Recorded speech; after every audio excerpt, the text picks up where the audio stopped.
வாசிக்கலாம். எல்லாரும் எடுத்து வைத்துக்கொள்ளும். 1 கொரிந்தியர் 12ஆம் அதிகாரம். ஆமேன். எல்லாம் நல்லா புரிஞ்சுக்கிங்க. வரங்கள் வல்லமைகள் உலகத்தில் இருக்குது.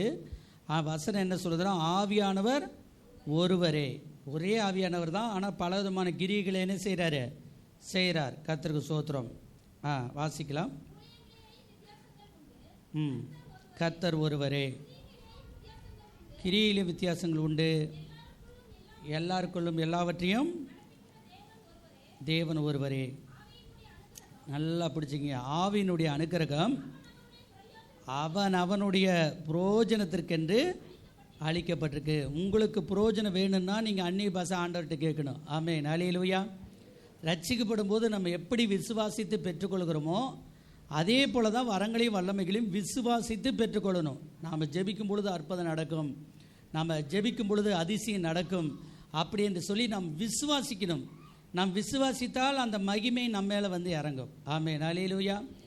நீங்கள் ஜாமனை போகும்பொழுதே ஜாம் பண்ணிட்டு போகணும். இப்போ நான் ஒரு இடத்துக்கு ஜாமனை போக போகிறேன், ஆண்டவரே நீங்கள் அங்கே அற்புதம் செய்யுங்க, அதிசயம் செய்யுங்க அப்படின்னு உங்களுக்கு தெரிஞ்சிருந்தால் சில ஜபக்குறிப்புகளை கூப்பிடுவாங்க. கட்டிக்காக ஜாம் பண்ணுங்க, கண்ணுக்காக ஜாம் பண்ணுங்க. தெரிஞ்சிருந்தால் சொல்லி ஜாம் பண்ணிட்டு போகலாம். தெரியாவிட்டாலும் கூட மொட்டையாக ஜாம் பண்ணிட்டு போகிறாங்க. ஆண்டவரே இப்போ நான் போகிற இடத்துல நீங்கள் எங்கே அனுப்புகிறீங்களோ, யாருக்கு நான் ஜாம் பண்ணுறனோ அங்கே நான் போய் ஜாம் பண்ணும்போது அற்புதம் நடக்கணும் ஆண்டவரே அப்படின்னு சொல்லி நீங்கள் ஜாம் பண்ணிட்டு போனீங்கன்னா நிச்சயமாக நடக்கும். நான் பெரிய கூட்டத்தை அட்டன் பண்ணும்போது 40 நாள் அவங்கள வந்து உபவாசம் இருக்க சொல்லுவேன். 40 நாள். கடைசி 5 நாள் நோட்டீஸ் கொடுக்கணும். எத்தனை நாள்? அதை சனி ஞாயிறு கூட்டமா, வெள்ளி சனி ஞாயிறாக இருந்தால் அவங்க வந்து வாரத்துலேருந்தே நோட்டீஸ் கொடுத்துட்ருக்கணும். 1 வாரமாக கொடுக்கணும். உபவாசத்தோடு ஜபத்தோடு கொடுக்கணும். அந்த உபவாசத்தினுடைய கடைசி 3 நாள் 2 நாள் தான் நம்முடைய கூட்டம் நடக்கும். கூட்டம் நடக்கும்போது சாதாரண பிரசங்கம் தான் பண்ணுவேன். இயேசு உங்களை நேசிக்கிறார், இயேசு உங்களுக்காக வந்தார், மரித்தார், பிற்பாடு 3ஆம் நாள் உயிரோடு எழுந்தார், இன்றைக்கும் உயிர் உள்ளவராக இருக்கிறார், அவரை நம்புங்க, உங்களுக்கு அற்புதம் நடக்கும். சாதாரணமான பிரசங்கம் தான். ஆனால் தேவன் செய்கிற அற்புதம் விலையேற பெற்ற அற்புதத்தை ஆண்டவர் செய்வார். ஆமென். அல்லேலூயா. பேசிகிட்டு இருக்கும்போதே கண்ணு திறக்க, பேசிகிட்டு இருக்கும்போதே காது திறக்கும், பேசிகிட்டு இருக்கும்போதே ஆண்டவருடைய சமூகத்தில் ஜெபம் பண்ணும்போதே ஆண்டவர் செய்வார். அது காரணம் என்னென்னா ஜெபம். ஜெபத்தோடு நம்ம போய் அங்கே நிற்கும் பொழுது கர்த்தர் காரியங்களை செய்கிறார். கர்த்தருக்கு ஸ்தோத்திரம். இப்போது நாம் தொடர்ந்து வாசிக்கலாம். எப்படி எனில், ஒருவனுக்கு ஆவினாலே ஞானத்தை போதிக்கும் வசனமும், வேறொருவனுக்கு அந்த ஆவியினாலே அறிவை உணர்த்தும் வசனமும், வேறொருவனுக்கு அந்த ஆவினாலே விசுவாசமும். இந்த வரங்கள்லாம் ஒன்றுக்கு ஒன்று இணையாக இருக்கிறது. ஒரு செயின் போல், ஒன்று இல்லாமல் ஒன்று இல்லை, ஒன்று இருந்தால் இன்னொன்றும் சேர்ந்து இருக்கும். இதில் நாம் பார்க்கிறோம் ஆவியினுடைய அனுக்கிரகம் எப்படி வேலை செய்யுது அப்படின்னா, ஞானத்தை போதிக்கும் வசனம். நிறைய நேரத்தில் ஆண்டவர் வரங்கள் நமக்கு தந்தார்னா பார்த்தாவே கண்டுபிடிக்கணும், இவங்க நல்லவங்களா கெட்டவங்களான்னு சொல்லி. ஒரு அழியிலே சொல்லுங்கள். ரொம்ப நேரம் பேசக்கூடாது, 4 வார்த்தை பேசினாவே கண்டுபிடிச்சிக்கணும், இவங்க நல்லவங்களா கெட்டவங்களா. இவங்க இருக்கிற ஆவி பொல்லாத ஆவியா நல்ல ஆவியா. 8 மணி நேரம் 16 மணி நேரம் பேசிகிட்டு இருக்கக்கூடாது. 8 நிமிஷம் 5 நிமிஷம் ஹலோனாவே நம்ம ஹலோங்கும் போதே கண்டுபிடிக்கணும் அவங்க ஆவி யாருன்னு. அல்லேலூயா. அவங்களுக்கு முன்னாடியே நீங்கள் தீர்க்க தரிசனம் சொல்லிடணும். இது எதுக்காக நீங்கள் வந்திருக்கிறீங்க, இந்த பிரச்சனைக்காக நீங்கள் ஜெபம் பண்ண போகிறீங்க, இதுதான் என்கிட்ட கேட்க போகிறீங்க அப்படின்னு சொல்லி ஞானத்தை போதிக்க வேண்டும். கர்த்தருக்கு ஸ்தோத்திரம். அடுத்தது அறிவை உணர்த்துகிற ஒரு வசனம் என்று எழுதப்பட்டிருக்கிறது. கர்த்தர் நமக்கு நல்ல அறிவை தந்திருக்கிறார். அது வரமாக இருந்தால் இன்னும் அதிகமாக கிரியை செய்யும். அடுத்த 9வது வசனத்திலே முக்கியமான வரத்தை ஆண்டவர் எழுதி வைத்திருக்கிறார். வேறொருவனுக்கு அந்த ஆவியினாலே விசுவாசமும். விசுவாசம் என்பது கனிகளிலும் வருகிறது, வரங்களிலும் வருகிறது. ஆமென். அல்லேலூயா. ரெண்டும் 2 கை மாதிரி. வரங்களும் வேணும், கனிகளும் வேணும். வரங்கள் என்பது மக்களை இயேசுவின் இடத்திலே கொண்டு வர, கனிகள் என்பது நம்மை நாமே காப்பாற்றி கொள்ள. ஒரு அழியிலே சொல்லுங்கள். நீங்கள் நிறைய வரம் வச்சுருந்தோம், கனி உங்ககிட்ட இல்லைன்னு வச்சுக்கிங்களேன், அந்த வரம்லாம் செல்லுபடி ஆகாது. வரங்கள் இருந்தாலும் கனிகள் என்ன செய்யும்? வேணும். கனிகள் நம்முடைய வாழ்க்கையில் ரொம்ப ரொம்ப முக்கியமாக இருக்கிறது. அதே போல் இந்த விசுவாசம் என்பது எல்லாருக்கும் வரம் வேணும், விசுவாசம் வர வேணும். எல்லாரும் ஆண்டவரிடத்தில் உங்களுக்கு என்னென்ன வேணுமோ அதை எழுதி வச்சு ஜெபம் பண்ணுங்க. எத்தனை பேர் எழுதி வச்சு ஜெபம் பண்ணுறீங்க? ஜெபக்குறிப்பு கரங்களை உயர்த்துங்க பார்க்கலாம்.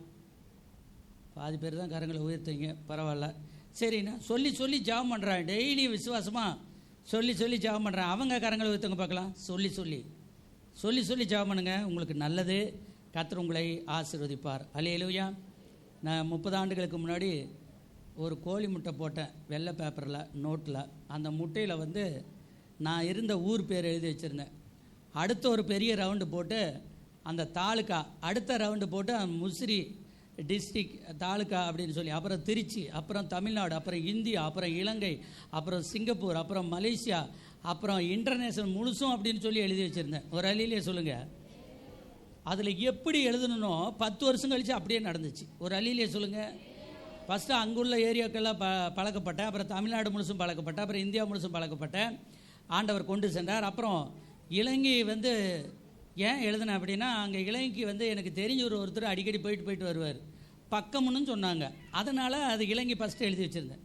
அதே போல் நானும் 2009 முதல் முறையாக இலங்கை தான் கடந்து போனேன். அடுத்தது சிங்கப்பூர் அடிக்கடி வாயில் வரும். அந்த வாயில் வருதுங்கிறதுக்காக சிங்கப்பூரை எழுதி வச்சுருந்தேன். அந்த ரவுண்டில் ஆண்டவரே மலேசியா போனதுக்காக ஸ்தோத்திரம். போகவே இல்லைங்க, பாஸ்போர்ட்டே இல்லைங்க.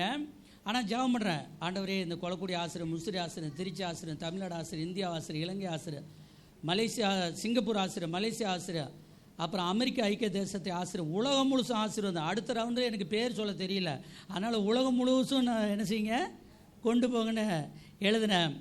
எனக்கே தெரியல, அது 10 ஆண்டுகள் கழித்து அதெல்லாம் நிறைவேறிடுச்சு. அல்லேலூயா. நீங்கள் அதுபோல் நல்ல விசுவாசமாக ஜெபம் பண்ணுங்க.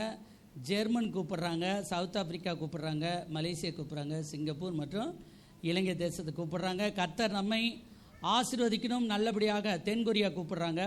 அங்கே போயிட்டு வரணும்னு சொல்லி எல்லாரும் ஜெபத்தில் வைங்க. அல்லேலூயா. ஆமென், ஸ்தோத்திரம். கர்த்தர் தான் நம்மை ஆசீர்வதிக்கிறார்.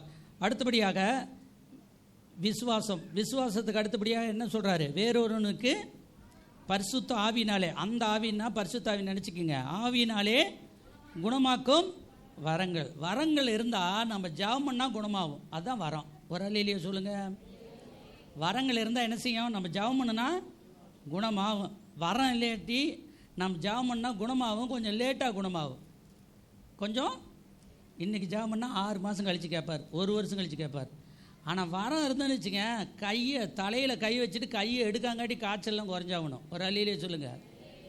பேயெல்லாம் போகணும். அங்கே போய் அழுதுகிட்டெல்லாம் இருக்க முடியாது. பேய்கிட்டெல்லாம் அங்கே போய் 1 மணி நேரம் ஜெபமெல்லாம் கிடையாது. அப்படியே குட்டிக்காரன் அடித்து பேயெல்லாம் போச்சு. அல்லேலூயா. எல்லா பேயும் இங்கே தான் இருக்குது. எப்படி போகணும்? பேயே நம்ம ஜெபம் பண்ணோம் எப்படி போகணும்? குட்டிக்காரன் அடித்து ஓடி போகணும். போ பிசாசு. அல்லேலூயா. இன்னொரு பிசாசு எப்படியா துள்ளுன்னு துள்ளும். ஸ்ப்ரிங் மாதிரி ஒரு ஸ்ப்ரிங் எடுத்து கீழே போட்டால் என்ன ஆகும்? துள்ளும். நம்ம ஜெபம் பண்ணால் எப்படி என்ன செய்யணும்? அப்படியே துள்ளணும். பரிசுத்த ஆவி வந்தாலும் துள்ளணும், பேய் வந்தாலும் என்ன செய்யணும்? துள்ளணும். அன்றைக்கனால அந்த இதிலேருந்து எங்கே இந்த சைடு மானத்துக்கு பக்கத்துலேருந்து ஒரு பேய் 8 பேர் கூட்டிகிட்டு வந்தாங்க ஒரு கார் எடுத்துக்கிட்டு. இங்கே வந்து நல்லா பேயெல்லாம் ஆடி பாயெல்லாம் கிழிச்சிட்டு போயிடுச்சு. அந்த அளவுக்கு அந்த பேய் உருண்டு வந்தவங்கெல்லாம் சும்மா வேடிக்கை தான் பார்த்தாங்க. நாங்கள் ஒரு 3 பேர் இருந்தோம். நாங்கள் தான் எல்லாம் நல்லா வல்லமே ஜெபம் பண்ணோம். அல்லேலூயா. மற்றவங்கெல்லாம் வேடிக்கை தான் பார்த்தாங்க. அவங்க காரில் கூடச்சேரியிலேருந்து காரில் ஒரு ஆத்மாவை கூட்டிகிட்டு வந்தாங்க. பேய் ஆடி ஓடிச்சு. அது மாதிரி 1 2 ரொம்ப கம்மியாக ஒரு 10,000 பேர் ஆண்டவர் பேய் வெட்டி இருக்கிறேன். ஒரு அல்லேலூயா சொல்லுங்கள். 10,000 இங்கே இல்லை, இங்கே ஒரு 2-3 தான் இருக்கும். எல்லாம் பல மாநிலங்கள், பல தேசங்கள், பல இடங்களிலே ஆண்டவர் மகிமைப்பட்டார். மேச்சேரியில் நடந்த பேய் வெட்ட வித்தியாசமானது. ஒரு பேயை பார்த்து ஏசு நேரத்தில் போன்னு சொன்னேன். ஃபஸ்ட்டு ஆடிக்கிட்டு இருந்த முன்னாடி வந்து கூட்டத்தில் போன்னு சொன்னால் கதவு இது மாதிரி பெரிய கதவு திறந்துருந்தது. ரிவேர்ஸ்லேயே போகுது பேய். என்ன பண்ணுது? ரிவேர்ஸில் பேய் போகுது. ரோடு வேறு. இப்படி போனால் ரோடு, தார் ரோடு, பெரிய குடோன் தாண்டினா பெரிய ரோடு, மெயின் ரோடு. அப்புறம் பேய் போச்சு பாருங்கள். பேயை பார்த்து சொன்னேன், அது அடிப்பட்டு செத்து போயிடுச்சுன்னா நம்ம பேரை வந்துடும்னு சொல்லி பேயை வா போன பிசாசை என்ன செய்கிறேன்? வான்னு கூப்பிட்றேன். ஏன் வான்னு கூப்பிட்றேன்? ரிவேர்ஸில் போனால் திரும்பி பார்த்து போனால் பரவாயில்ல, பின்னாடி இப்படியே போய்கிட்டு இருந்தா பஸ் வரது தெரியாது இல்லையா? அதனால் செத்து போயிரு சொல்லி பேயே வான்னு சொல்லி அப்புறம் அதுக்காக நிப்பாட்டி நல்லா ஜாமனு பேயெல்லாம் ஓடிடுச்சு. அல்லேலூயா. ஆமென். கர்த்தர் ஆசீர்வதிக்கிறார். ஆக நீங்களும் நான் என்ன சொன்னால் குணமாக்கும் வர இருந்தால் பேய்களையும் விரட்டலாம், நோய்களையும் விரட்டலாம். கர்த்தர் நம்மை ஆசீர்வதிப்பார். 10வது வசனம். வேறொருவனுக்கு அற்புதங்களை செய்கிற சக்தி. அல்லேலூயா. இங்கே ஒரு ஜேடப்பாளையத்து பக்கத்தில் ஒரு சின்ன ஊர், பெரிய பெரிய கூட்டம். சின்ன கூட்டத்தில் நடந்தது சொல்கிறேன். சின்ன கூட்டம்னா ஒரு 100 பேர் 200 பேர் உள்ள கூட்டம். எத்தசோடு கட்டி ஒரு சின்ன பையனுக்கு இருக்குது தொப்புள்கிட்ட. அவங்க வந்து நம்முடைய வாலண்டியர்ஸ்கிட்ட ஜபக்குறிப்பு எழுதுறங்கிட்ட கேட்குறாங்க, இந்த கட்டி மறையுமா அப்படின்னு. அவங்க என்ன சொல்கிறாங்க, ஐயா வந்திருக்கிறாரு, ஜபம் பண்ணுவார், பிரசங்கம் பண்ணுவார், உள்ளே போய் உக்காருங்க, நல்லா போயிடும் அப்படிங்கிறாங்க. அங்கே போனால் அந்த பையனுக்கு வாயும் பேச முடியாது, அந்த கட்டியும் தொப்புள்கிட்ட இருக்குது, நல்லா பெருசாக போண்டா மாதிரி இருக்குது.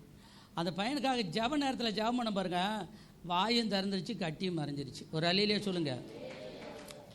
அங்கே ஊழியமும் நல்லா நடக்குது. ஒரு ஊழியக்காரர் அந்த ஊரில் இருந்து ஆண்டவர் எழுப்பி, அந்த ஊழியக்காரர் முளசியில் வந்து ஊழியம் செஞ்சிட்ருக்கிறார். அந்த ஊழியக்காரர் அவருடைய ஊரில் வச்சு தான் நாங்கள் ஜபம் பண்ணோம். அவர் இந்த தடவை நான் 2-3 மாதத்துக்கு முன்னாடி போயிருந்தேன். அவர் என்னை ரொம்ப பாராட்டினார். ஒரு அலையிலே சொல்லுங்கள். செல்லும் இடமெல்லாம் ஆண்டவருடைய நாமத்தினாலே அவருக்கு பாராட்டு கிடைச்சிக்கிட்டே இருக்கணும். அல்லேலூயா, ஆமென், ஸ்தோத்திரம். ஆண்டவர் ஆசீர்வதித்தார். தேவனுக்கு மகிமை உண்டாவதாக. அடுத்து வேறொரு அற்புதங்களை செய்கிற சக்தி. அற்புதத்தை நீங்களும் நானும் செய்யணும். நம்மளை அதுக்காக தான் ஆண்டவர் படைத்திருக்கிறார். அல்லேலூயா. மூத்த விசுவாசிகளை கரங்களை வைத்துங்க பார்க்கலாம். நான் 10 வருஷமா 5 வருஷமா வரேன்னு சொல்கிறீங்களா? கரங்களை வைத்துங்க. சும்மாவே வராதிங்க, அற்புதம் செய்யுங்க. ஆமென், அல்லேலூயா. என்ன செய்யுங்க? அற்புதத்துக்கு எங்கள் பாஸ்டர் போகட்டும். நம்மளை சுற்றியில் இருக்கிறவங்களுக்கு அற்புதம் தேவை. நம்ம சுற்றியில் யார் யார் இருக்கிறாங்களோ அவங்களுக்கெல்லாம் காடு வேணும், வீடு வேணும், கட்டி மறையணும், கண்ணு தெரியும், வேலை கிடைக்கணும், பல ஜபக்குறிப்பு இருக்குது. அந்த ஜபக்குறிப்புகளுக்காக நீங்கள் ஜபம் பண்ணுங்கள். நிச்சயமாக கர்த்தர் உங்களை எடுத்து ஆண்டவர் பயன்படுத்துவார். பக்கமாக நம்முடைய ஐயா கிளை சபையில் முத்துசாமி ஐயா இளையாம்பாளையத்தில் ஒரு ஆத்மாவுக்கு படுத்து படுக்கையாக 3 மாதமாக கடந்துச்சான் ஒரு அம்மா. அந்த அம்மாவுக்காக ஜாமன் விட்டார் நம்ம ஐயா. ஐயா ஜாமன் ஒன்று நல்லா போயிடுச்சு. அவர் நல்லா போய் 2 வாரம் சபைக்கு வந்து சாட்சி சொன்னாங்க. எல்லாம் ஒரு சாட்சியாக இருக்கிறது. நாம் மற்றவர்களுக்காக ஜாமன் பண்ணும்போது அற்புதங்களை செய்யணும். அற்புதங்களை செய்கிற சக்தி என்பது உடனுக்குடனே கட்டி மறைஞ்சி கண்ணு தெரிஞ்சு நடக்க முடியாதவங்க நடந்துட்டாங்கன்னா அதுதான் அற்புதம். அல்லேலூயா, அதுதான் அற்புதம். அற்புதத்துக்காக வேண்டிக் கொள்ளுங்கள், நல்ல ஜெபம் பண்ணுங்கள். ஆண்டவர் நிச்சயமாக நமக்கு அற்புதங்களை செய்வார், அடையாளங்களை செய்வார். கர்த்தருக்கு ஸ்தோத்திரம். அதே போல் பல இடங்களிலே கட்டி மறைந்திருக்கிறது தேவ சமூகத்திலே. வேறொருவனுக்கு தீர்க்க தரிசனம் உரைத்தல். அல்லேலூயா. நாம் எல்லாரும் என்ன பண்ணணுமா? அந்நி பாஷை பேசி தீர்க்க தரிசனம் சொல்லணுமா? என்ன சொல்லணுமா? அந்நி பாஷை பேசி தீர்க்க தரிசனம் சொல்லணும். தீர்க்க தரிசனத்தை வளரக்கூடாது. ஜபம் பண்ணுனா ஆண்டவர் பேசுவார். ஆண்டவர் பேசுனா ஒரு தரக்கு 10 தரம் ஆண்டவர் நம்ம உள்ளத்தில் பேசுவார். இதை சொல்லு சொல்லு சொல்லுன்னு சொல்லுவார். அவர் சொல்கிறத சொல்லுங்கள், அது கரெக்டாக இருக்கும். அல்லேலூயா. நீங்களாக பார்த்து சுயமாக சொல்லக்கூடாது. ஜப நிலையில் நீங்கள் இருக்கணும். எப்படி இருக்கணும்? தூங்கி வழிஞ்சிட்டு இருக்கக்கூடாது. எப்படி இருக்கணும்? ஜப நிலையில். உங்கள்கிட்ட ஜபம் வல்லமையாக இருக்கணும். முன்கூட்டியே நல்லா ஜபம் பண்ணியிருக்கணும். அவன் சோத்திரம். நல்ல ஜப நிலையில் இருக்கும்போது யாராவது வந்து தொணந்தோன்னு பேசிக்கிட்டு இருந்தா அவங்ககிட்ட நம்ம பேசக்கூடாது. அப்புறமேட்டு பேசணும், கொஞ்சம் வெளியே போங்கன்னு சொல்லணும். ஒரு அலையிலே சொல்லுங்கள். அவன் சோத்திரம். நல்ல ஜப நிலையில் இருக்கும்போது எந்த டிஸ்டர்பன்ஸ் என்ன செய்யக்கூடாது, இருக்கக்கூடாது. ஏதாவது ஒரு ஃபோன் வருது, உங்கள் நண்பன், உயிர் நண்பனோ கீழ் நண்பனோ, பேசவே கூடாது. ஒரு அலையிலே சொல்லுங்கள். ஜப நிலையில் இருக்கும்போது நல்ல வல்லமையாக ஆண்டவர் உங்களோடு கூட பேசிகிட்டு இருக்கும்போது எந்த பிசாசோ எந்த மனுஷனோ, நல்ல பிசாசோ கெட்ட பிசாசோ, சரியா, நல்ல ஆத்மாவோ கெட்ட ஆத்மாவோ எதுவுமே நமக்கு வேண்டாயா. அவர் ஒண்டி தான் வேணும். இப்போ அல்லேலூயா. அவர் இருந்தால் தான் நம்ம மேடையில் ஜெயிக்க முடியும். ஒரு அலையிலே சொல்லுங்கள். இவங்கக்கிட்ட குறுக்க பேசிக்கிட்டு இருந்தேன்னா மேடையில் என்ன செய்ய முடியாது? நீ போகிற இடத்துல ஊழியத்தில் ஜெயிக்க முடியாது. ஆண்டவர்கிட்ட பேசும்போது ஆண்டவர்கிட்ட தான் பேசணும். அல்லேலூயா. நல்ல உபவாசம் இருந்து ஜெபம் பண்ணிவிட்டு மக்களுக்கு போய் சத்தியத்தை சொல்லுங்கள், தீர்க்க தரிசனமாக சொல்லுங்கள். கர்த்தர் உங்களை ஆசீர்வதிப்பார். தப்பாக சிலர் தீர்க்க தரிசனம் சொல்லுவாங்க. தப்பாக நீங்கள் என்ன செய்யக்கூடாது? தீர்க்க தரிசனம் சொல்லக்கூடாது. அப்படி போய் தீர்க்க தரிசனம் சொன்னால் யார் சொல்கிறாங்களோ அவங்கள பிடிச்சிக்கிட்டு ஆண்டவர் அடிப்பார். நீங்கள் என்னத்துக்கு இப்படி சொல்கிற அப்படின்னு சொல்லி ஆண்டவர் அடிப்பார். அதனால் முடிஞ்ச அளவுக்கு மெய்யான தீர்க்க தரிசனம் சொல்லுங்கள். கர்த்தர் உங்களை ஆசீர்வதிப்பார்.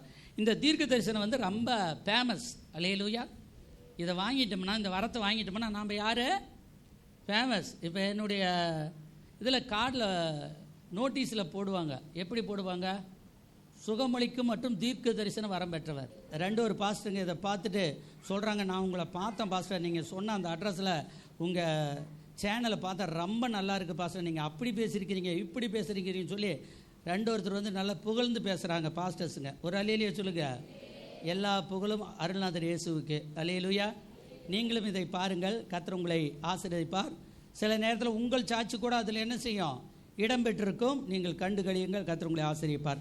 இந்த அற்புதங்களை இந்த தீர்க்க தரிசனங்கிறது நம்மளை அப்படியே நல்ல பெரிய ஆளாக்குது, நம்மளை ஆசீர்வதிக்குது, நம்மளை ஃபேமஸ் படுத்துது. அதனால் ஆண்டவர்கிட்ட கேளுங்க, கர்த்தர் உங்களை ஆசீர்வதிப்பார்.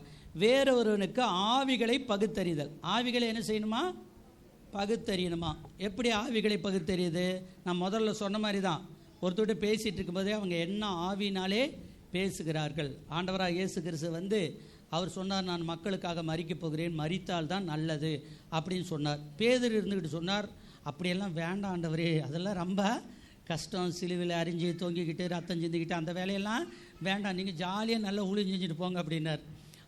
ஆண்டவர் சொன்னார், அப்பால போ சாத்தானே, நீ எனக்கு இடரலாக இருக்கிறாய், இன்னும் ஆவி உடையவர்கள் என்பதை நீங்கள் அறியீர்களா அப்படின்னு சொன்னார். அப்புறம் ஒரு தரம் ஒரு கொஞ்ச நாள், ஒரு 3 நாள் 8 நாள் 10 நாள் கழித்து சோதனை வேதனை வந்தபோது கெத்செமனே தோட்டத்திலே அவரை பிடிக்க வந்தபோது பேதுரு என்ன செய்கிற, கத்தி எடுத்து மல்கூஸ் என்று சொல்லக்கூடிய ஒரு மனிதனுடைய காதை சுத்தமாக வெட்டுகிறார். நல்ல காதரை என்ன செஞ்சாராம், ஒட்டி வெட்டினாராம். ஏன் கழுத்தை வெட்டாமல் மீனவன் ஏன் காதை வெட்டினான் அப்படின்னா, மீனவர்கள் எப்பவுமே மீன் எடுத்து அந்த மீனுக்கு மேலே இருக்குல்ல 2 பக்கமும் அந்த காதுகிட்ட அங்கெல்லாம் சுரண்டுவாங்களாம். சுரண்டிட்டு அப்புறம் தான் என்ன செய்வாங்களா, துண்டு போடுவாங்களாம். அதனால தான் அவர் எடுத்தோன்னே என்ன பண்ணார், இது காதை வெட்டலான்னு சொல்லி ஒவ்வொரு காதை வெட்டலான்னு சொல்லி ஒரு காதை ஓங்கி வெட்டினார். காது கீழே விழுந்துருச்சு. உடனே ஆண்டவர் சத்தம் போட்டார், எனக்கு தெரியாதா அவனை சாவடிக்கிறதா இருந்தால் நான் சாவடிக்க மாட்டேனா? நான் இப்பொழுது ஜெபம் பண்ணினால் தேவ தூதர்கள் வந்தார்களா, இங்கே இருக்கிறவங்க எல்லாம் நெருப்பாக மாறி தூசியாக மாறி பறக்க விட்ருவேன். அதுக்காக நான் வரல, நானும் ஜீவன் கொடுக்கவும் அந்த ஜீவன் பரிபூர்ணப்படவுமே உலகத்தில் வந்தேன் அப்படின்னு ஆண்டவர் சொன்னார். அல்லேலூயா. சொல்லிட்டு நீங்கள் இன்னும் ஆவி உடையவர்கள் என்பதை அறியீர்களா அப்படின்னு சொல்லிட்டு கீழே கடந்த அந்த காதை எடுத்து அழகாக மீண்டும் அப்படியே இவரை வெட்ட வந்தவனுடைய காதை ஆண்டவர் ஒட்ட வைக்கிறார். அல்லேலூயா. நாமளாக இருந்தால் ஆப்போசிட்டாக தான் செய்வோம். நம்மளை எதிர்த்து வந்தவனை அப்படியே ஒரு தரம் போட்டு தள்ளியிருப்போம். ஆனால் ஆண்டவர் என்ன செய்யலை, சாவடிக்கலை. அவர் எடுத்து என்ன செய்கிறாரு, ஒட்ட வைக்கிறார். அதுக்கப்புறம் அந்த போர் வீரன் ஆண்டவரை பிடிப்பானா சொல்லுங்கள், இங்கே கவனிங்க, அந்த போர் வீரன் ஆண்டவரை பிடிப்பானா? ஆண்டவர் சொல்கிறார், ஆவிகளை பகுத்தறியணும். அல்லேலூயா. சில பொல்லாத மனிதர்கள் இருப்பாங்க, அவங்ககிட்ட போய் நம்ம சிரித்து சிரித்து பேசிக்கிட்டு இருப்போம், அதெல்லாம் கெட்ட ஆவி. அவங்ககிட்ட போய் என்ன செய்யக்கூடாது, பேசக்கூடாது. உன் வார்த்தைகள் சுருக்கமாக இருப்பதாக. உன் வார்த்தைகள் எப்படி இருக்கணும், சுருக்கமாக இருக்கும். ஆண்கள் ஆண்களோடு, பெண்கள் பெண்களோடு பேசணும். எதிர்பாளரோடு பேசும்பொழுது எவ்வளவு கம்மியாக பேச முடியுமோ அவ்வளோ கம்மியாக பேசணும். இல்லை அவர் எனக்கு ஃப்ரெண்டு, இல்லை அவன் எனக்கு ஃப்ரெண்டு அப்படின்னு ரொம்ப நேரம் பேசுன்னு வச்சுக்க, பேய் பிடிச்சிக்கும். என்ன பிடிச்சிக்கும், சாமி பிடிக்காது. என்ன பிடிக்கும், பேய் பிடிக்கும். பேய் வர்றது தெரியாது, போகும்போது தான் என்ன செய்யும், அலக்கழித்து ஊட்டியை அலக்கழித்து அக்கப்போர் பண்ணிட்டு போகும். வரும்போது என்ன செய்யாது தெரியாது. சாமி போகும்போது தெரியும், ஆண்டவர் போகும்போது தெரியாது, வரும்போது படப்பட நம்ம துள்ளி குதிப்போம். ஆனால் பேய் வரும்போது தெரியாது, போகும்போது தான் என்ன செய்யும், அலக்கழித்து போகமாட்டேன்னு சொல்லிக்கிட்டே போயிடும். மலாயில் போகமாட்டேன்னு சொல்லுது, ஹிந்தியில் போகமாட்டேன்னு சொல்லுது, இங்கிலீஷில் போகமாட்டேன்னு சொல்லுது, தமிழில் போகமாட்டேன்னு சொல்லுது, தெலுங்கில் போகமாட்டேன்னு சொல்லி எல்லா மொழியிலும் பேய் ஆகப்பட்டது. நான் போகமாட்டேன்னு தான் சொல்லுது, ஆனால் போயிடுது. ஒரு அழியிலேயே சொல்லுங்கள். அதனால் உங்களை தொந்தரப்படுத்துகிற ஆவியும் அப்படி தான் சொல்லும், உங்களை விட்டு நான் போகமாட்டேன் அப்படின்னு. ஆனால் நீ ஜெபிச்சா அது ஏற்ற வேலையில் போயிடும். அல்லேலூயா.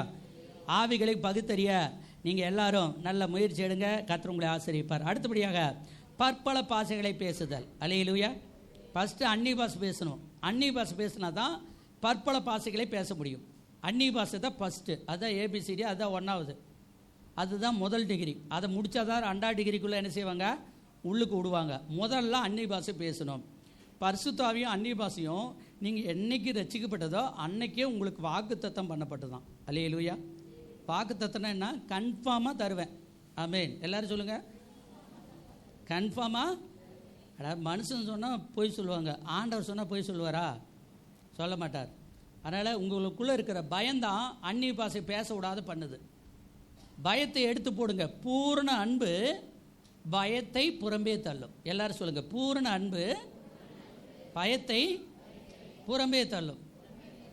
சிலர்கிட்ட நம்ம அன்பாக இருக்கிறதுனால அவங்ககிட்ட நல்லா கடிந்து கொள்கிறோம். ஏப்பாப்பா சர்ச்சுக்கு வரல, ஏப்பாப்பா இப்படி பண்ணுற, ரொம்ப அது பூரண அன்பாக இருக்குது அந்த இடத்துல.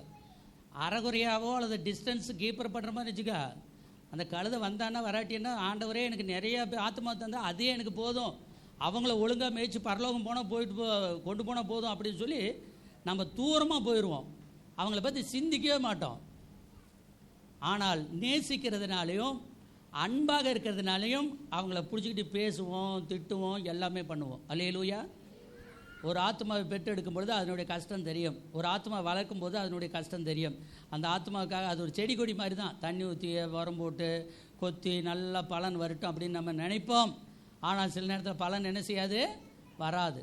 கனிகள் கொடு, ஏசாயில கூட எழுதி நல்ல கனி கொடுக்கும் என்று நினைத்தேன், ஆனால் நீ கசப்பான கனிகளை கொடுத்தாய் அப்படின்னு. அப்படிதான் சில நேரத்தில் இருக்கும். போகட்டும். ஆவிகளை பகுத்தெடுங்க, பற்பல பாசைகளை பேசுங்கள், பற்பல பாசைகளை பேசுங்கள், கர்த்தர் உங்களை ஆசீர்வதிப்பார். அல்லேலூயா. ஒரு பாஷையிலேருந்து இன்னொரு பாஷைக்கு பேசணும். நான் முதல்ல 1989 ஆண்டவருடைய அபிஷேகத்தை வாங்கினேன். அன்னைக்கு பேசின பாஷைகள் வேறு, 95 பேசின பாஷைகள் வேறு, 2005 பேசின பாஷைகள் வேறு, இப்போ பேசிகிட்டு இருக்க பாஷைகள் வேறு, இனிமேல் நான் பேச போகிற பாஷைகள் வேறு. அல்லேலூயா. பற்பல பாஷைகளாக மாறும்.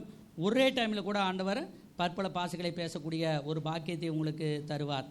அடுத்தது அற்புதமான ஒன்று, வேறொருவனுக்கு பாஷைகளை வியாக்கியானம் பண்ணுதல். அல்லேலூயா. ஒருத்தர் அந்நிய பாஷை பேசணும், மற்றவர்கள் அங்கே கூடி நிற்கிறவர்கள் என்ன மொழியோ அந்த மொழியில் டிரான்ஸ்லேட் பண்ணணும். அல்லேலூயா. இப்போ இங்கிலீஷ்காரங்க நிற்கிறாங்கன்னு வச்சுங்க, அந்நிய பாஷை ஒருத்தர் பேசும்போது இங்கிலீஷில் என்ன செய்யணும், வந்திருக்கிற விசுவாசிகள் எல்லாம் இங்கிலீஷ்காரன்னா இங்கிலீஷில் என்ன செய்யணும், பேசணும். இப்போ தெலுங்குக்காரங்க இருக்கிறாங்க. நாங்கள் ஆந்திராவில் சர்ச்சை நடத்துகிறோம், நமக்கு அந்நிய பாஷை வருது, நம்ம எதில் டிரான்ஸ்லேட் பண்ணணும், தெலுங்கில். இப்போ எங்கே நிற்கிறோம், ஆந்திராவில். அப்படியே கேரளாவுக்கு போயிட்டோம், அங்கே அந்நிய பாஷை வருது, பற்பல பாஷைகளை வியாக்கியானம் பண்ணணும். என்ன எதில் பேசணும், மலையாளத்தில் பேசு, எந்த மொழியோ அந்த மொழி தெரிஞ்ச மொழியில் அப்படியே டிரான்ஸ்லேட் பண்ணணும். இதுவும் விசுவாசத்தில் தான் பேசணும், பயந்துக்காதீங்க. அல்லேலூயா. இதுவும் எப்படி பேசணும், விசுவாசத்தில் தான் பேசணும், பயந்துக்காதீங்க. நான் ஒரு தீர்க்க தரிசனம் சொன்னேன், அற்புதமான தீர்க்க தரிசனம். பனமரத்துப்பட்டியில் 3 நாள் கன்வென்ஷன் கூட்டம். நம்முடைய கார்த்தி தம்பி மற்ற தேவ பிள்ளைகள் தான் அங்கே ஆட்டோ அட்வர்டைஸ்மெண்ட்டுக்காக போயிருந்தாங்க. நானும் அங்கே போகல, நான் கடைசியாக பிரசங்கம் பண்ண தான் 2 நாள் போயிருந்தேன். அப்படி போயிருக்கிறதான வேலையில் அந்த ஊருக்கே அன்றைக்கு தான் முதல் முறையாக பிரசங்கம் பண்ண போகிறேன். அந்த சர்ச்சுக்குள்ளே முதல் முறையாக என்ட்ராகிறேன். பெரிய நீளமான சர்ச்சு, நிறைய பேர் வராதுன்னு சொல்லிக்கிட்டு இருந்தாங்க. நம்முடைய விசுவாசத்துக்கும் ஜபத்துக்கும் நிறைய பேர் ஆண்டவர் அந்த இடம் நிரம்பி வெளியே நூற்றுக்கணக்கான ஜனங்களை கொண்டு வந்தார். ஒரு 10 பாஸ்டருங்களுக்கு மேலே வந்துட்டாங்க. பாஸ்டர்ஸ், அந்த சேலம் வட்டாரத்தில் இருக்கிற 10 பெரிய பாஸ்டர்ஸுங்கெல்லாம் வந்து அங்கே மேடையிலே அமர்ந்து கொண்டார்கள். அவர்கள் நடுவிலே ஒரு பெரிய பிரசங்கத்தின் நடுவிலே தீர்க்க தரிசனம். என்ன தீர்க்க தரிசனம், ஒரு சகோதரி பேரை சொல்லி, அந்த சகோதரி வந்து எதுக்காக ஜபம் பண்ணிக்கிட்டு இருக்கிறாங்க, அவங்களுடைய ஜப குறிப்பை சொல்லி அவங்களுடைய காரியங்கள் எல்லாமே ஆண்டவர் வெளிப்படுத்தினார். அது சரியாக இருந்தது, ஆச்சரியமாக இருந்தது. அதை ஆண்டவர் மகிமைப்பட்டார். அது மாதிரி ஒரு 2-3 தீர்க்க தரிசனத்தை ஆண்டவர் வந்து கரெக்டாக, அவங்க என்ன வேலை பார்க்குறாங்க, அவங்க எதுக்காக ஜெபம் பண்ணாங்க, எல்லாமே சொன்ன எல்லாம் கரெக்டாக இருந்தது. அதில் ஒரு அம்மா 40 நாளாக அவங்க பேர் சொல்லி கூப்பிட்டுன்னு ஜெபம் பண்ணிட்டு இருந்துச்சான். ஒரு அல்லேலூயா சொல்லுங்கள். 40 நாளில் அந்த கடைசி நாள் தான் அந்த அம்மா வந்திருக்குது ஜெபத்துக்கு. ஒரு வாலிப சகோதரி கரெக்டாக பேர்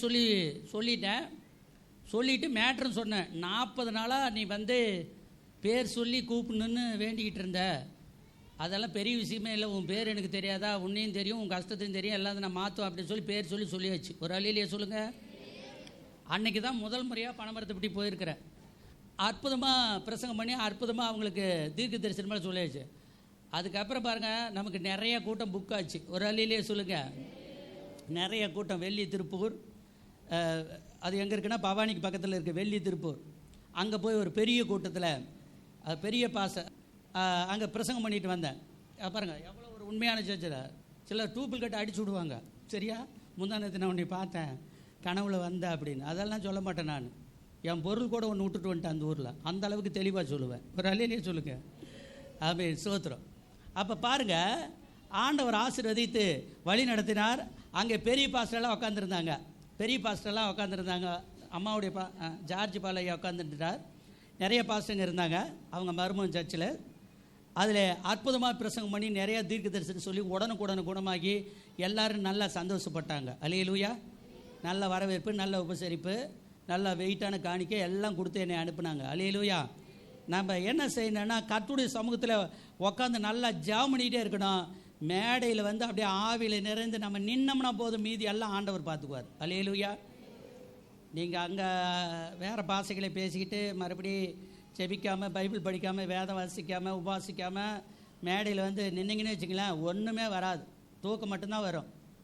தீர்க்க தரிசனமெல்லாம் என்ன செய்யாது, வராது. பற்பல பாசையும் வராது. பாசைகளை வியாக்கியானம் பண்ணதிலும் வராது. கர்த்தருக்கு ஸ்தோத்திரம். ஆண்டவர் உங்களை கொண்டு அற்புதங்களை செய்ய ஆசைப்படுகிறார். இவைகளெல்லாம் அந்த ஒரே ஆவியானவர் என்ன பண்ணுறாராம், நடப்பித்து தமது சித்தத்தின்படி அவனுக்கு பகிர்ந்து கொடுக்கிறார். அல்லேலூயா. ஆண்டவர் என்ன செய்கிறாரா, பகிர்ந்து கொடுக்கிறார். ஆகையால் ஆண்டவருடைய பிள்ளைகளே, நீங்கள் ஸ்தோத்திரம், அவருடைய அன்பிலே நிலைத்திருங்கள், அவருடைய அந்நிய பாஷையை நிலைத்திருங்கள். கர்த்தர் உங்களை ஆசீர்வதித்து நல்லபடியாக தேவன் வழி நடத்துவார். ஆமென். அல்லேலூயா. எல்லாரும் நீங்கள் ஸ்தோத்திரம், ஒவ்வொருத்தரும் 2 காரியத்தை ஆண்டவர் முக்கியத்துவப்படுத்திருக்கிறார். குணமளிக்கும் வரமும் தீர்க்க தரிசனமும். ஆமென். அல்லேலூயா. குணமாக்கும் வரங்களும் 30 வருஷம் எல்லாரும் குணமாக்கும் வரங்களுடையவர்களா இல்லை அப்படின்னு இருக்குது. ஆனால் ஆண்டவர் நினைச்சார்னா ஒரு சிலரை ஸ்பெசிஃபிக்காக எடுத்து வல்லமையாக பயன்படுத்துவார். எல்லாரும் அந்நிய பாஷை பேசுகிறார்களா, எல்லாருமே பேசலாம், வாய்ப்பு இருக்குது, விசுவாசித்தால் பேசலாம். எல்லாரும் பாஷைகளை வியாக்கியானம் பண்ணுகிறார்களா, இல்லை, ஆனால் விசுவாசித்தால் நான் பாஷைகளை வியாக்கியானம் பண்ண இருக்கேன். இப்படி இருக்க முக்கியமான வரங்களை நாடுங்கள், இன்னும் அதிக மேன்மையான வழியை உங்களுக்கு நான் காண்பிப்பேன் அப்படின்னு சொல்லி ஆண்டவர் நமக்கு சொல்லுகிறார். ஸ்தோத்திரம். ஆண்டவர் சொல்கிறார், நம்முடைய அறிவு குறைவு, நாம் தீர்க்க தரிசனம் சொல்லுதலும் குறைவுள்ளது, நிறைவானது வரும்போது குறைவானது ஒளிந்து போகும். அதனால் ஆண்டவர் வந்து நம்மளை எடுத்து பயன்படுத்துவார். எது தேவையோ அதை அந்தந்த நேரத்துக்கு தந்து தேவன் நம்மளை ஆசீர்வதிப்பார். ஆமென். அல்லேலூயா. அதனால் அந்த பேர் சொல்லி அழைக்கிறது இதெல்லாம் சாதாரணமாக நினைக்காதீங்க. அதெல்லாம் ஆண்டவர்கிட்ட நல்லா ஜெபம் பண்ணும் பொழுது ஆண்டவர் நம்ம மூலியமாக ஆண்டவர் நல்லா வெளிப்படுவார், ஆண்டவர் மகிமைப்படுவார். அல்லேலூயா. கரெக்டாக இருக்கும். பொய் சொல்லணும்னா அப்புறம் அடுத்த தர அந்த ஊரில் நம்மளை விடமாட்டாங்க, பிரசங்கம் பண்ணவும் கூப்பிட மாட்டாங்க, அப்புறம் பிரசங்கத்துக்கு ரெக்கமெண்ட் பண்ணவும் மாட்டாங்க. ஆனால் நமக்கு எல்லாமே நல்லதாக நடக்குது. ஒரு அலையிலே சொல்லுங்கள். கொரோனா வந்ததுனால பாதுகாப்பு கருதி நாமளே போகாமல் இருக்கிறோம். ஆனால் இப்போ கொரோனா முடிஞ்சதுனால இப்போ போக ஆரம்பிச்சிட்டோம். அல்லேலூயா. போன மாதமே போயாச்சு. அதனால் ஆண்டவரை நம்புங்க, தேடுங்க, நிறைய அற்புத அதிசயம் நடக்கும். எல்லோரும் கொஞ்சம் நேரம் நாம் ஜெபம் பண்ணுவோம். கடைசியாக பரிசுத்த ஆவிக்காக உங்களுக்காக ஜெபம் பண்ண போகிறேன். கர்த்தர் உங்களை ஆசீர்வதிப்பாராக. ஸ்தோத்திரம். அபிஷேகத்தினால ஆண்டவர் உங்களை நிரப்ப போகிறார். ஸ்தோத்திரம். ஆண்டவர் உங்களை அபிஷேகம் பண்ண போகிறார். ஸ்தோத்திரம், ஸ்தோத்திரம், ஸ்தோத்திரம். ஆண்டவருடைய நாமம் மகிமைப்படுவதாக. எல்லாரும் எந்திரிச்சு நிற்போம். விசுவாசத்துக்கு அடையாளமாக ஒரு வசனத்தை வாசித்து உங்களுக்காக நான் ஜெபம் பண்ண போகிறேன். ஆனால் ஆண்டவர் அவங்கள பார்த்து சொன்னார், நாளைக்கு சாயங்காலம் உன் வீட்டுக்கு ஒரு மனுஷனை அனுப்புவேன். சாமியாரை பார்த்து சொன்னார், அவரை போய் நீ அபிஷேகம் பண்ணு அப்படின்னு சொன்னார். அப்படியே அவர் அபிஷேகம் பண்ணினார். கர்த்தருக்கு ஸ்தோத்திரம். ஆண்டவருடைய நாமம் மகிமைப்படுவதாக. நாம் ஒரு வசனத்தை வாசிக்கலாம். சாமுவேல் சவுலை கண்டபோது கர்த்தர் அவனிடத்தில், இதோ நான் உனக்கு சொல்லியிருந்த மனுஷன் இவனே, இவன்தான் என் ஜனத்தை ஆளுவான் என்று ஆண்டவர் சொன்னார். கர்த்தர் சில நேரத்தில் நம்மை ஒரு நோக்கத்தோடு ஆண்டவர் அபிஷேகம் பண்ணுகிறார். அல்லேலூயா. நான் இன்றைக்கு சுருக்கமாக நேரம் இல்லாதனால ஸ்பீடாக சொன்னாலும் இதை ஒவ்வொன்றையும் 3/4 மணி நேரம் தனித்தனியாக சொல்லணும். நேரம் இல்லை, அதனால் சீக்கிரம் சொல்கிறேன். ஆனால் உங்களுக்கு கொடுக்குற அபிஷேகம் சாதாரணமானதல்ல, சின்னதல்ல. அல்லேலூயா.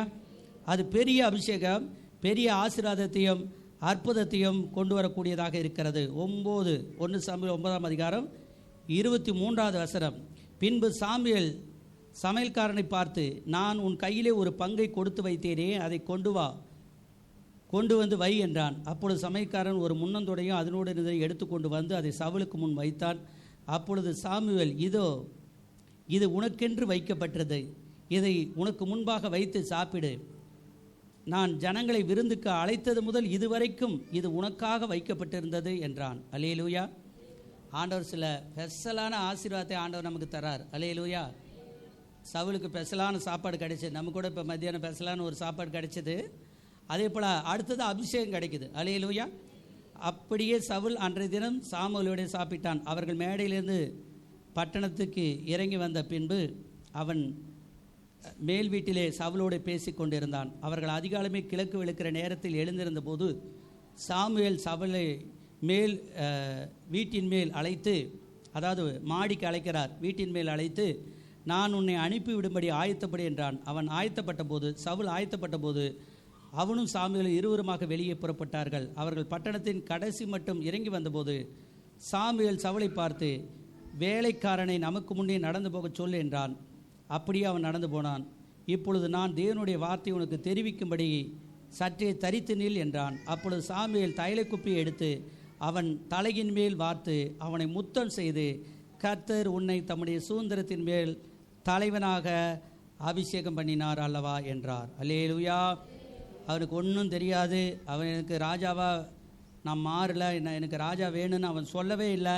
ஆனால் ஆண்டவர் அவரை ராஜாவாக மாற்றிவிட்டார். தைல கொம்பை எடுத்து சோத்திர அபிஷேக எண்ணெய், ஒலிவ எண்ணெயினால் அவரை அபிஷேகம் பண்ணினார். இன்றைக்கும் கூட உங்களுக்காக ஒலிவ எண்ணெயினால் அபிஷேகம் நீங்கள் வாங்க போகிறீர்கள். அல்லேலூயா. அது இப்போவே கிரியை செய்யும், வீட்டுக்கு போனதுக்கு அப்புறம் கிரியை செய்யும், இந்த வாரம் கிரியை செய்யும், அடுத்த வாரம் கிரியை செய்யும். உங்கள் வாழ்நாள் முழுவதும் உங்களுக்கு ஆசீர்வாதமாக இருக்கும். அல்லேலூயா. அதே போல தான் 10ஆம் அதிகாரத்திலும் ஆண்டவர் தைலத்தால் அபிஷேகம் பண்ணப்பட்ட சவுல் என்று எழுதப்பட்டிருக்கிறது. 16ஆம் அதிகாரத்திலே தாவீதை அபிஷேகம் பண்ணுகிறார்கள். அவனை அவன் சகோதரர் நடுவிலே 1 சாமுவேல் 16ஆம் அதிகாரம் 14, 18 வசனத்திலே அவனை அவன் சகோதரர்கள் நடுவிலே எழும்பி நிற்க வைத்து அவரை அபிஷேகம் பண்ணுகிறான். அல்லேலூயா. ஆமென். அவர்கள் வந்தபோது அவன் எலியாப்பை பார்த்தவுடனே, கர்த்தரால் அபிஷேகம் பண்ணுகிற இவன் தானாக்கும் என்றான். கர்த்தர் சாமுவேலை நோக்கி, நீ இவனுடைய முகத்தையும் இவனுடைய சரீர வளர்ச்சி பார்க்க வேண்டாம், நான் இவனை புறக்கணித்தேன். மனுஷன் பார்க்கிறபடி பாரேன், மனுஷன் முகத்தை பார்ப்பான், கர்த்தரோ இருதயத்தை பார்க்கிறார் என்றான். இப்படியாக 7 பேரையும் கடந்து போக பண்ணினார். ஈசாய் ஒருவனும் அந்த இடத்துல இல்லை. இப்படி ஈசாய் தன் குமார் 7 பேரை சாமுவேலுக்கு முன்பாக கடந்து போக பண்ணினான். பின்பு சாமுவேல் ஈசாயை பார்த்து, கர்த்தர் இவர்கள் ஒருவனையும் தெரிந்து கொள்ளவில்லையே என்று சொல்லி, உன் பிள்ளைகள் எவ்வளவுதானா என்று ஈசாய் கேட்டான். அதற்கு அவன், இன்னும் எல்லாருக்கும் இளையவன் ஒருவன் இருக்கிறான், அவன் ஆடுகளை மேய்த்து கொண்டிருக்கிறான் என்றான். அல்லேலூயா. அப்பொழுது சாமுவேல் ஈசாயை நோக்கி, ஆள் அனுப்பி அவனை அழைப்பி, அவன் இங்கே வருமட்டும் நான் பந்தியிருக்க மாட்டேன் என்றான். ஆளை அனுப்பி அவனை அழைப்பித்தான். அவன் சிவந்த மேனியும் அழகிய கண்களும் நல்ல ரூபுள்ளவனாக இருந்தான். அப்பொழுது கர்த்தர், இவன்தான், நீ எழுந்து இவனை அபிஷேகம் பண்ணு என்றார். அப்பொழுது சாமுவேல் தைல கொம்பை எடுத்து அவனை அவன் சகோதரர் நடுவிலே அபிஷேகம் பண்ணினான். அந்நாள் முதற்கொண்டு கர்த்தருடைய ஆவியானவர் தாவீதின் மேல் இறங்கி இருந்தார். அல்லேலூயா. கர்த்தர் பெரியவர்,